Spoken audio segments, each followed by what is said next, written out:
Yo siempre me fui persiguiendo una zanahoria y eso, como al burro, te hace caminar, digamos. No creo, porque primero yo nunca hice nada para obtener ningún récord, sino para adquirir un conocimiento que a mí me sirva.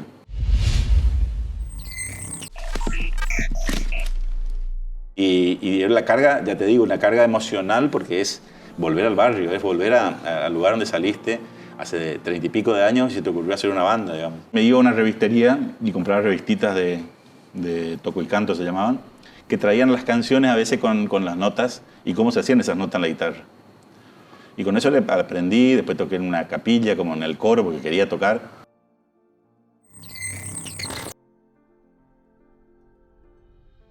Bueno, vamos a hacer una banda, pero con total inocencia, imprudencia, dijimos hacer una banda como ninguno sabía tocar, ninguno tenía plata para llegar a fin de mes. La hamburguesería, una cosa así. Exactamente, pero una cosa como te decía recién. Primero se juntaban a reírse y después empezaba la gente a decir, che, está bueno, vamos a ir porque toca la murga, y empezaba a hacerse ese efecto dominó que terminó en lo que es ahora una banda multipremiada prácticamente en el país, por banda elegida, la banda más grande de la provincia de Corrientes por la revista Rolling Stone. Y uno le dice al otro, lo que pasa es que tenés un equipo, esto es una murga.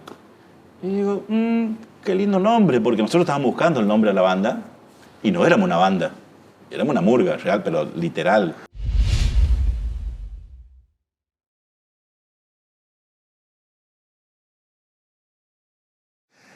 A ver, repaso. Bioquímico, licenciado en ciencias químicas, abogado, farmacéutico, experto internacional en toxicología, magíster internacional en toxicología, magíster en ciencias ambientales, doctor en ciencias químicas, diplomatura en cannabis y además músico. ¿En qué tiempo vive Diego Rinaldi? Lo que pasa es que yo siempre me fui persiguiendo una zanahoria y eso, como al burro, te hace caminar, digamos. Cuando iba terminando la facultad, yo sabía que la bioquímica clínica, la bioquímica que todos conocemos, Marcomini, Botello, laboratorio de análisis clínicos, digamos, a mí no me gustaba. Tampoco los hospitales. Las opciones eran bastante escasas en Corrientes. Era trabajar con fruta en Bellavista, en un laboratorio de procesamiento de frutas, digamos. Sería la rama bromatológica de mi carrera, en bioquímica. Y la otra era la parte de química legal. Que existía un laboratorio bastante aceptable, digamos, pero chico, en la policía. Y logré entrar ahí y vi que me faltaba aprender cosas. La primera capacitación la hago en el laboratorio central de la Policía Federal, allá por Avenida Huergo, y las que me estaban capacitando ya estaban estudiando farmacia, porque además de que no se le bloqueaba el título, allá en Buenos Aires, estudiar farmacia te servía para entender de toxicología, porque en definitiva, la farmacología y la toxicología difieren solamente en la dosis. O sea, entre lo que te sana y lo que te hace mal, el límite es la dosis. Es la dosis. Es para todo, esto aplica a todo. Desde la sal común a un fármaco hasta una droga de uso. O sea, si bien la droga de uso no tiene usos terapéuticos, los mecanismos de acción dentro del organismo son casi todos iguales cuando el cuerpo trata de liberarse de una sustancia.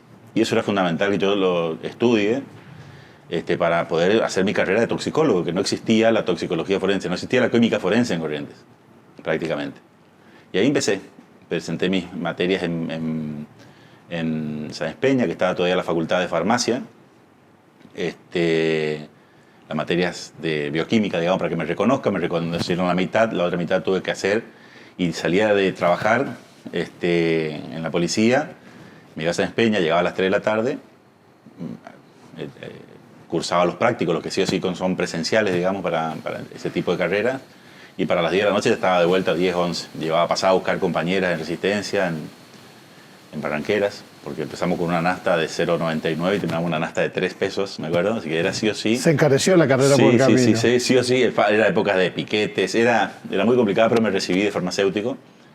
Y cuando me recibí de farmacéutico, los médicos forenses que estaban en el Poder Judicial, el doctor Martínez, la doctora Riache, me decían, bueno, Diego, mirá, a nosotros nos gusta tu perfil, porque le empecé a hacer pericias que no se hacían, pero no tenemos laboratorio, y ahí diseñamos un convenio con la Facultad de Ciencias Exactas para trabajarles a ellos. Renuncié a la policía, estuve trabajando ad honor en el Poder Judicial, hasta que al año me hicieron un contratito de 3 meses, hasta que al año se hace un concurso y lo puedo ganar. Y todo fue así, al mismo tiempo, digamos, en crear estructuras forenses de investigación y crearme a mí. Y para crearme a mí había que seguir estudiando. Entonces, tras farmacia, me puse a estudiar licenciatura en química como una cuestión de los procesos químicos, industriales, las máquinas. También por cubrir materias que faltaban para los planes, son muy parecidos, bioquímica, farmacia y licenciatura en química son bastante parecidos, por lo menos en lo basal, y después cambian los otros años, que es lo que yo terminé haciendo. Por supuesto que entras en una especie de adicción al conocimiento, y ahí me inscribí en un curso de experto en toxicología en Sevilla, que era en ese momento semipresencial, o sea, te mandaban todas las semanas por mail, te tomaban la otra semana, tenías que ir a rendir allá, y si cumplías ese año, al año siguiente podías participar del curso experto en toxicología. Veo que la provincia necesitaba hacer pericias medioambientales y que había que hacerlas en serio, más aún considerando que es una provincia que sus recursos naturales son valiosísimos y necesitaba, estamos hablando del año 2007, 2008, necesitaba tener estudios serios para cuidar la gallina de los huevos de oro, que es nuestro ecosistema, nuestras fuentes hídricas, la naturaleza.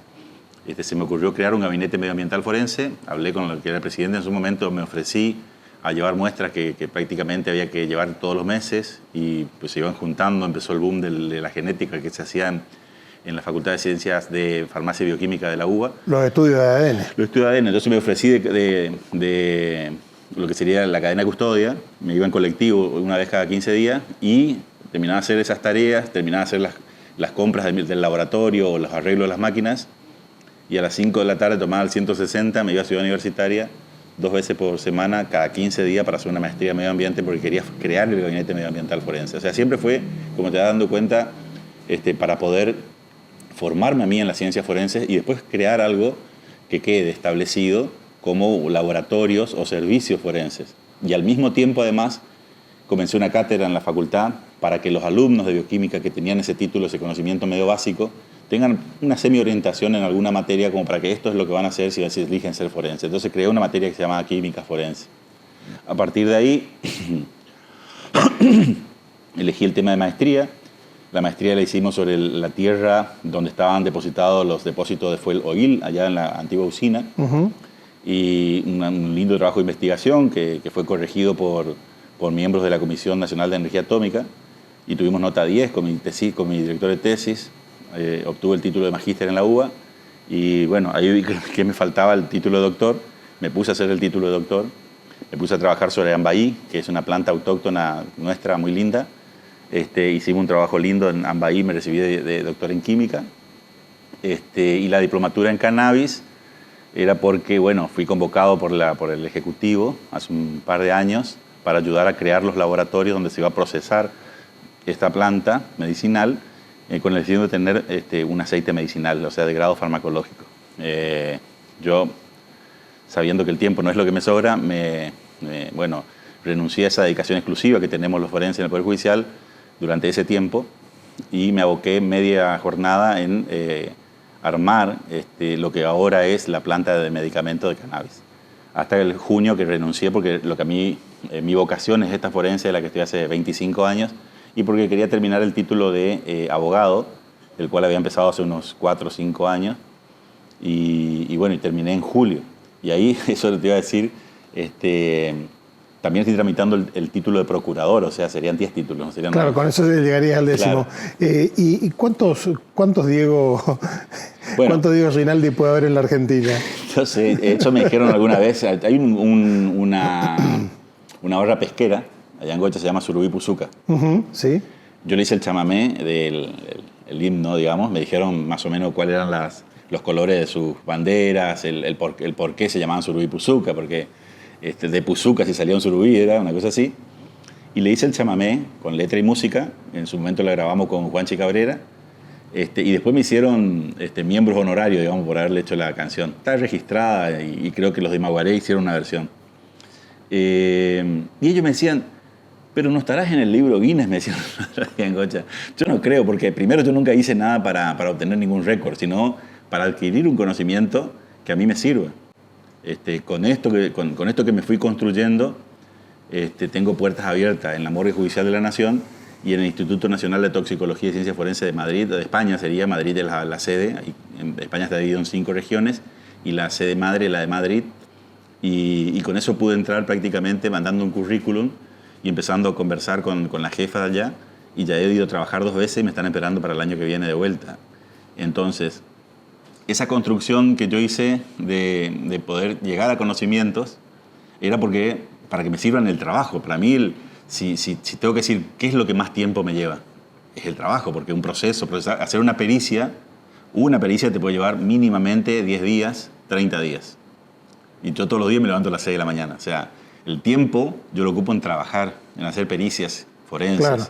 Luego, a la siesta, a la tarde, a veces juego al fútbol y a veces estudio. Es el segundo subtiempo, digamos, en la pirámide. Y el tercero de los tiempos es una vez cada 15 días ensayamos con la murga. ¿Una vez cada 15 días? Sí, porque uno de los chicos está trabajando con su papá los chicos de la murga son todos también profesionales. Hay un contador, un diseñador gráfico, un técnico de laboratorio que es gestor automotor, y yo. Somos los 4 que estamos hace 26 años. Y todos llegamos a recibirnos... 26 juntos, pero la murga nació hace 30. Claro, porque con el que es este chico que es técnico de laboratorio estamos hace 30. Me pasa que esos primeros 2 o 3 años era una anarquía que nosotros dijimos, vamos a hacer una banda, como vos decís, vamos a hacer un equipo de fútbol 5 y de fútbol de salón y participamos en los campeonatos. Pasa que nos superó a nosotros mismos cuando vimos que lo que nosotros estábamos haciendo le empezó a gustar a la gente. Y lo que nosotros hacíamos encima eran músicas o temas propios, canciones nuestras que nos servían como catarsis, si querés, pero porque no sabíamos hacer temas de otros. O sea, no sabíamos hacer covers, no sabíamos hacer canciones de Las Pelotas, Dividido, como hacían todas las bandas en esa época. Nosotros hacíamos canciones nuestras con 3 notitas, muy rudimentariamente, pero que eso le gustaba a la gente, le gustaba la genuinidad que transmitíamos. Y después, bueno, quedamos enganchados, nos dimos cuenta que no solamente estábamos tocando para La Hormiga y sus amigos, sino que ya empezamos a tocar para gente que no conocíamos. El Hormiga, mi hermano. Sí, sí. Porque al principio, cuando tocábamos acá en el blues de Bajo el Libertador, eran los amigos de mi hermano, en Baturé, allá en Pare de Sufrir. Tocábamos para los amigos de Pablo. ¿Entendés? Hay gente que en este momento de tener 55 años. Y ellos se divertían con nosotros y nos hacían tocar. Y después es como que se armó una bola de nieve que no paró nunca más. Ahora, el tiempo que me lleve a mí tocar con la murga, que me lleva a mí en el mes, los sábados, 9 de la mañana, hacemos chipá, mate, llegan los chicos, a veces hacemos un asado. Y si hay que hacer un recital, sí, ensayamos toda la semana y generalmente ensayamos a las 9 de la noche, 8, cuando todos terminan sus actividades. Claro. Esa semana de antes de... Ahora yo que ya estoy viejo, ¿no? Esa semana antes de tocar, para mí es mortal, porque laburo, estudio. A veces estaba yendo al campo a terminar mi carrera de abogacía.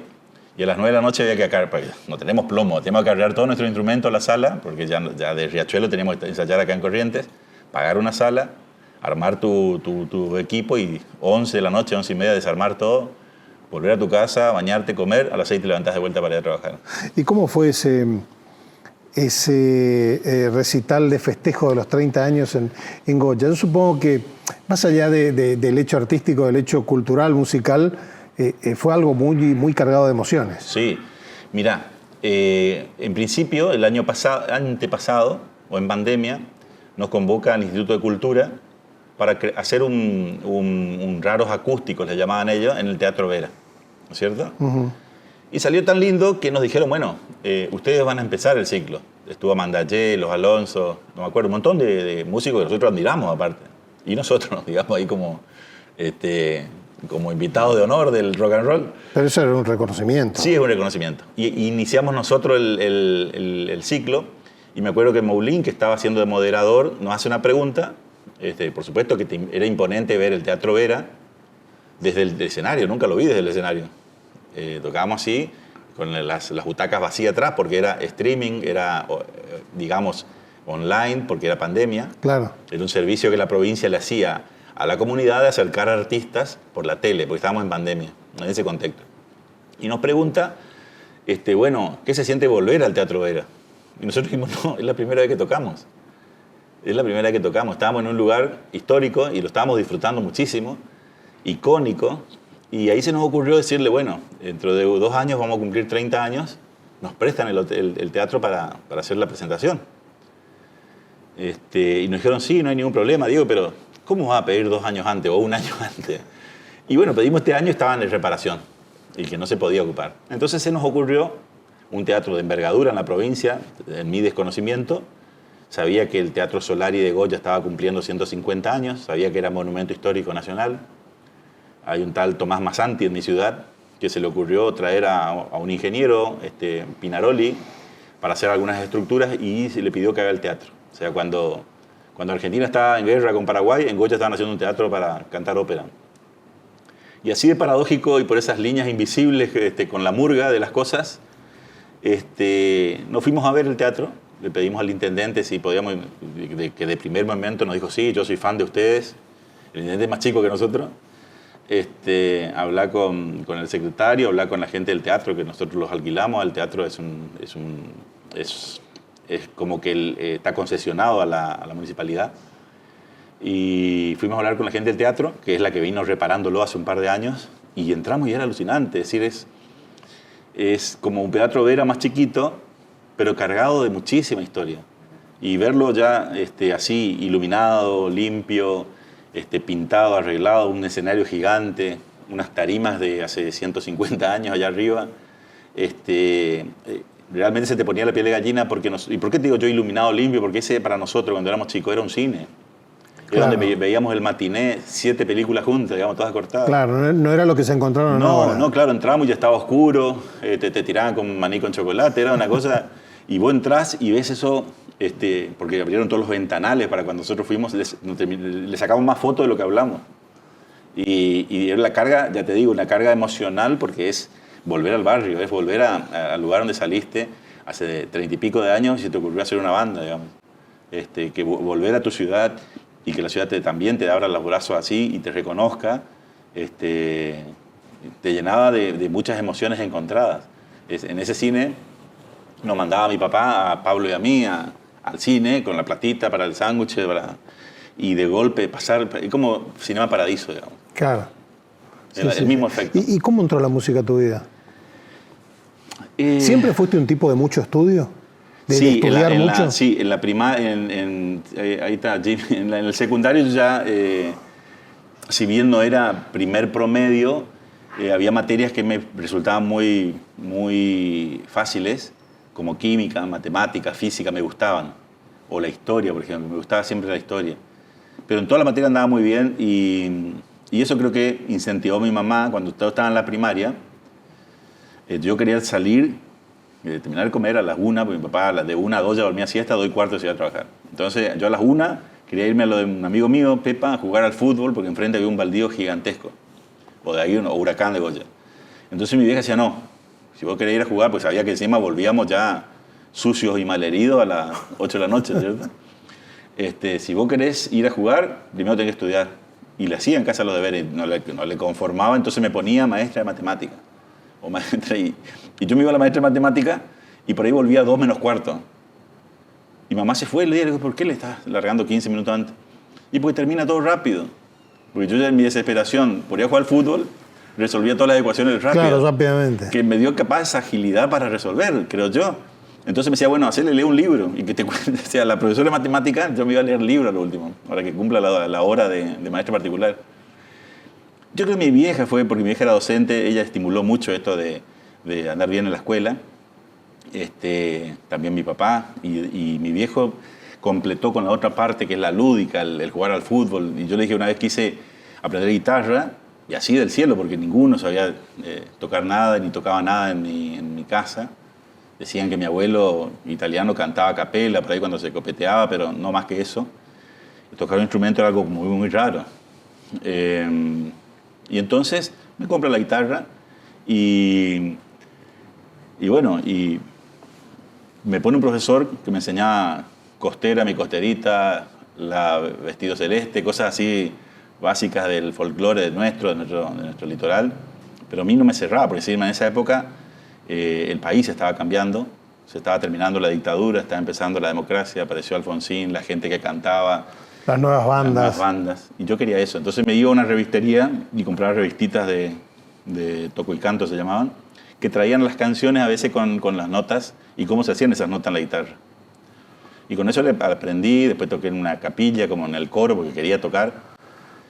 Y con el tiempo vine a Corrientes y con los chicos que nos juntábamos, todos goyanos, en vez de ir a la peña del San Martín o del Alvear, nos quedábamos a escuchar música porque uno que trabajaba había comprado un Discman y compraba discos. Y entonces nos quedábamos los viernes, hacíamos choripán, sangría y rock and roll, digamos. Y escuchábamos y decíamos, bueno, vamos a hacer una banda.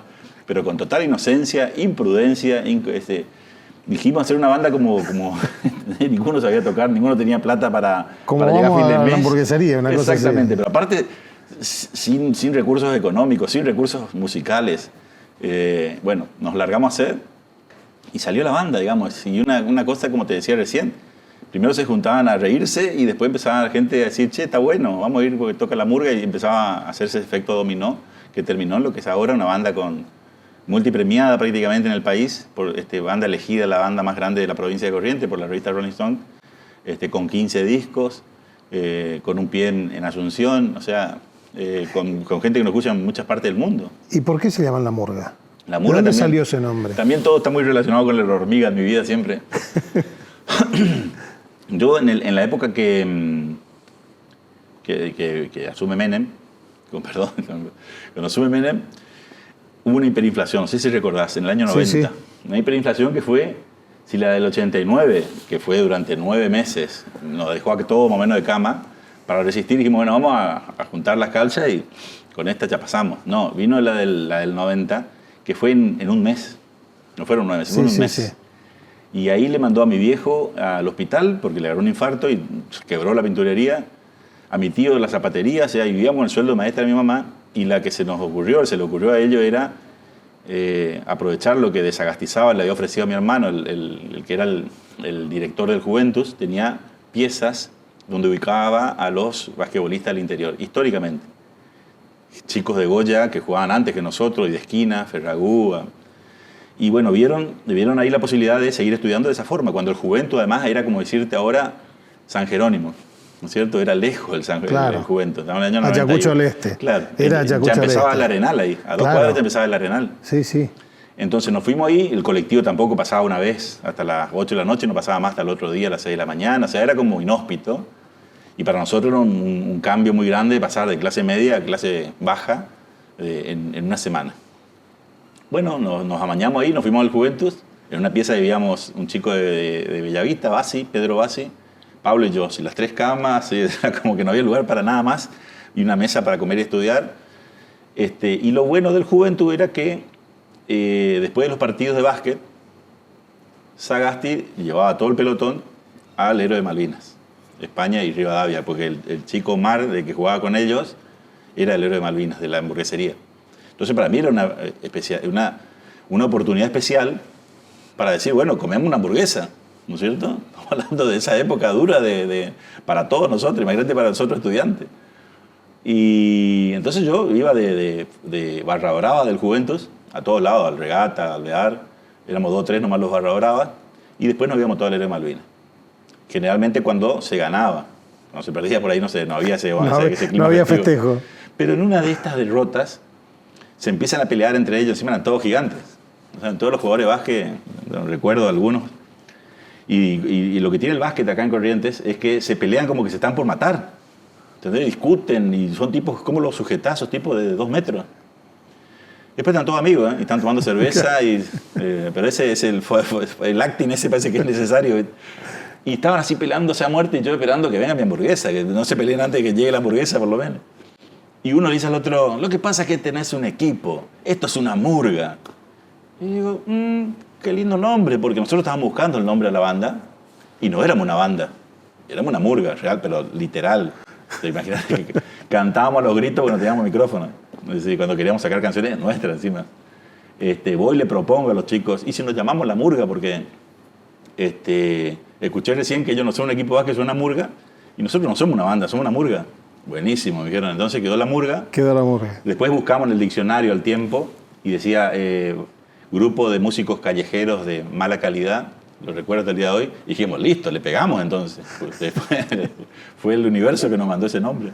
Pero están felices con lo que hicieron, con lo que transitaron hasta el día de hoy. Re felices. Incluso después un tiempo donde teníamos una manager en Buenos Aires, Amelia Comunicaciones, que trabajaba con juntábamos mucha plata para pagarle todos los meses con Cerati, con Turf, con músicos de renombre allá, trabajaba, y ella nos propuso, no piensan cambiarle el nombre, porque me decía, acá en Buenos Aires, decir la murga es la murga rioplatense. Claro. Y nosotros tenemos que explicarle a Buenos Aires que la murga en los pueblos del interior, esos 4 o 5 que van detrás de la comparsa, que no son de la comparsa, que van bailando juntando las plumas del suelo y se ponen así en su ropita porque no tienen plata para el traje y que lo que quieren bailar. Entonces, ¿cómo le explicamos a todo un país prácticamente que la murga en el litoral no es la murga rioplatense, que es la que todos conocen? La murga en el litoral es, y más en esa época, de ver las comparsas en silleta, digamos, en la calle Colón. Claro. Vos veías que venía la comparsa y sentías los tambores, tutum, tutum, tutum, y se iban poniendo cada vez más fuerte, más fuerte, más fuerte, y te pasaban por acá y a mí se me ponía la piel de gallina porque no había carro de sonido tampoco, eran las trompetas, los tambores al final de la comparsa. Era todo acústico. Todo acústico y todo al final, porque Claro. ellos le empujaban a los bailarines, ¿no es cierto? Entonces, y detrás de los tambores, de la escuela de samba que le llamaban, iba un cordón de gente, los que llevaban los bidones, digamos, de la comparsa, y detrás de los bidoneros, digamos, iba gente bailando, que eran las murguitas, ¿no es cierto? Claro. Que juntaban lentejuelas, plumas, se ponían, y ese espíritu es el que nosotros recogimos en el nombre. Nosotros sabíamos que no nos daba el cuero, pero queríamos bailar. Diego, ¿vas por un 10º título? Y bueno, el 10º sería si la Facultad de Abogacía me da el título de procurador, que es un título que abarca también muchísima materia de abogacía. Entonces ya pedí los 2 títulos, sería el 10º. Pero hablando en serio, este año voy a tratar de reorganizar algunas cosas, de completar italiano, que dejé hace un tiempo. Y el año que viene sí, seguramente buscaré algún motivo para hacer un postdoctorado, tal vez en España. Siempre uno dice, no, hasta acá llegué, pero es mentira. O sea, ya está en la naturaleza de uno, digamos, tratar siempre de mantener esa expectativa de conocimiento, ¿no es cierto? De llegar a algo y decir, bueno, en esto aporté yo. De dar un pasito más. Claro, porque es una forma de ver cómo es un círculo, ¿no es cierto? Lo que vos recibiste de tu maestra de primer grado, de la gente a la que le hicimos leer la cabeza en la secundaria, de los profesores de la universidad, que todos sabemos la gran vocación que tienen. Y bueno, de alguna forma uno tiene que ir volviendo sobre eso que recibió para que no se corte nunca, porque eso es lo que nos va a hacer, creo, una raza mejor. Gracias, Diego, por haber venido. No, muchísimas gracias a vos.